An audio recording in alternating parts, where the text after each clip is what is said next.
আর সেই দেশের টাকা ডিজিটাল কায়দায় কিভাবে বিদেশে পাচার করে দেব। নতুন বাংলাদেশ দেখেছি, সমাজ বাংলাদেশ দেখেছি, ডিজিটাল বাংলাদেশ দেখেছি। এবার আমরা শপথ গ্রহণ করতে চাই, এবার বাংলাদেশ হবে ইসলামের বাংলাদেশ।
কোন মানুষের বন্ধ দেখার জন্য নয়।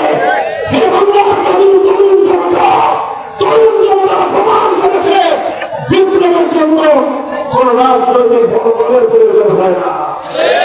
তরুণ জনতা দেখিয়েছে বিপ্লবের জন্য রাজনৈতিক নেতার প্রয়োজন হয় না।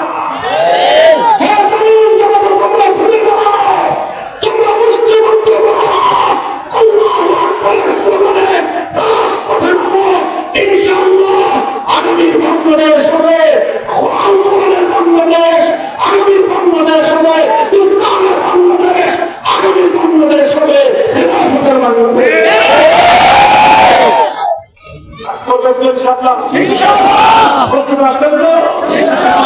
শান্তি প্রিয় উপায় চেষ্টা করবো, প্রথমে ঘাম ছড়াই চেষ্টা করবো, কান্নাকাটি করে চেষ্টা করবো।